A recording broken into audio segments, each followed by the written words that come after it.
Salut, j'espère que vous allez bien. Aujourd'hui, on se retrouve pour une vidéo focus pinceau à fond de teint et éponge, donc la fameuse Beauty Blender. Alors, je veux faire cette vidéo parce que je reçois des commentaires très gentils où on me remercie d'expliquer certaines choses que d'autres personnes n'expliquent pas forcément dans leurs vidéos. Et je vous avoue avoir fait des recherches avant d'écrire cette vidéo sur les pinceaux à fond de teint, ainsi que leur utilité et surtout quel pinceau pour quel type de fond de teint et surtout pourquoi utiliser tel pinceau quand vous utilisez tel fond de teint pour tel rendu, etc. Parce que les pinceaux n'ont pas été inventés comme ça par hasard, sans raison. Tiens, Jean-Jacques, si on sortait un pinceau en forme de fleur, c'est beau puis ça se vendra. Non, enfin oui, dans certains cas, mais là où je veux en venir, c'est qu'en faisant mes recherches, je n'ai pas réussi à trouver une vidéo où concrètement on vous expliquait pourquoi on utilisait tel pinceau pour tel type de matière de fond de teint ou autre. Alors je ne veux pas critiquer les personnes qui font ces vidéos-là, mais bon, la plupart des vidéos que j'ai trouvées, c'était mes favoris ou le top 3 de mes pinceaux à fond de teint. Oui, ok, mais sinon les autres, à quoi ils servent? Eh ben c'est dans cette vidéo que je vais te répondre. En attendant, jingle!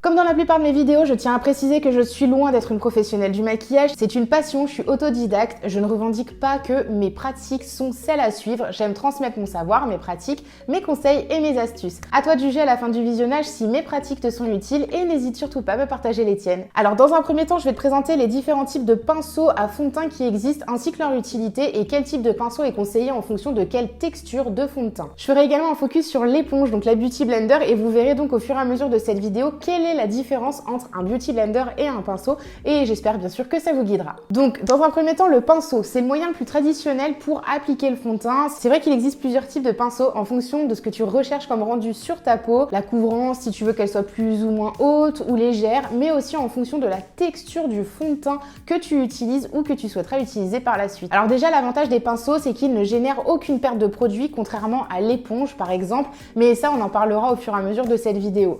Après, le pinceau, il requiert un geste relativement professionnel. Plat par exemple, ils apportent de la couvrance et plus dévêtus, ils donneront un aspect beaucoup plus léger sur la peau. Ce qui est bon à savoir déjà, c'est que la densité des poils est très importante pour obtenir un résultat plus ou moins consistant.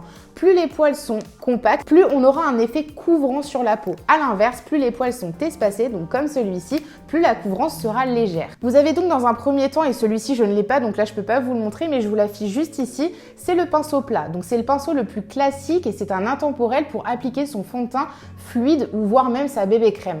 Vous avez des poils qui sont très serrés et qui permettent de facilement étaler la matière et il offre donc un rendu sans laisser de traces. Vous pouvez également l'utiliser pour appliquer un produit soin, donc un masque par exemple, parce qu'il répandra la matière uniformément sur l'ensemble du visage. Ensuite, vous avez le pinceau Duofil, donc c'est celui-ci, c'est un pinceau qui donne un effet très naturel et subtil sur la peau, car ses poils sont vraiment très espacés et il étale la matière uniformément sur le visage, mais il va laisser un fini vraiment très naturel. Et enfin, il évite l'effet masque, car il a un effet floutant qui diffuse la matière vraiment de façon très légère. Et enfin, vous avez les pinceaux de type kabuki, donc ils se présentent sous plusieurs formes. Vous en avez des plats, donc moi par exemple, c'est ceux que j'utilise le plus souvent, j'en ai deux avec des tailles complètement différentes, mais sinon vous en avez des un peu plus bombés et ceux-là généralement ils ont des poils beaucoup plus souples. Donc là à proprement parler j'en ai pas, mais j'en ai commandé un, il devrait arriver bientôt, j'espère vraiment qu'il va arriver bientôt parce que j'ai trop envie de tester ceux-là. En règle générale ils sont plus ou moins gros avec des poils plus ou moins denses et compacts, et le kabuki donc ça permet une application pour une couvrance moyenne voire totale. Bon là je vous ai présenté les types de pinceaux différents, mais quel pinceau utiliser pour quel type de fond de teint?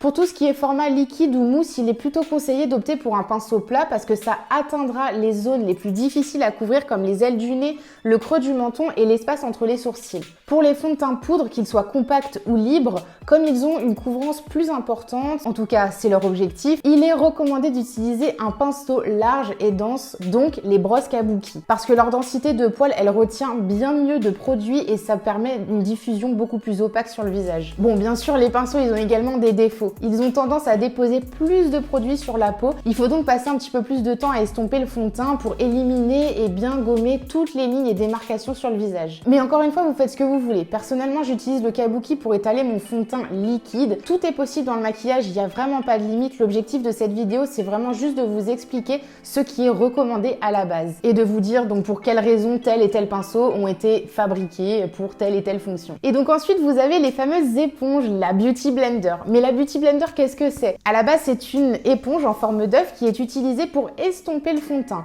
Et il faut dire que c'est un accessoire qui est quand même très mignon. Son avantage, c'est qu'elle estompe tellement bien le fond de teint qu'elle laisse un rendu très naturel et sans trace. Ça, c'est vraiment top. Elle est aussi capable de travailler l'anti-cerne à l'aide de son double embout. Donc d'un côté, vous avez le côté arrondi juste ici pour appliquer votre fond de teint et la partie un petit peu plus pointue pour être plus précise, et elle va donc épouser le dessous de l'œil pour estomper au mieux l'anti-cerne. Bon, bien évidemment, il existe d'autres formes de Beauty Blender comme celui-ci par exemple qui a un côté plat qui est en l'occurrence utilisé le plus souvent pour faire du baking, et sinon vous en avez également de tailles différentes en fonction des endroits du visage ou de la matière à travailler, mais aussi en fonction du type de peau que vous avez et du rendu que vous recherchez. Si vous êtes débutant, la Beauty Blender classique fait totalement l'affaire. Le principe, il est simple. Il faut tout d'abord humidifier l'éponge, et ça c'est très important parce que tout le monde ne le sait pas forcément. Moi-même au début je le faisais pas. Elle va donc gonfler grâce à l'eau, prendre jusqu'à 2 voire 3 fois son volume et être beaucoup plus souple. C'est en l'humidifiant qu'on applique correctement la matière, parce que si elle n'est pas humidifiée, elle va avoir un effet inverse, c'est-à-dire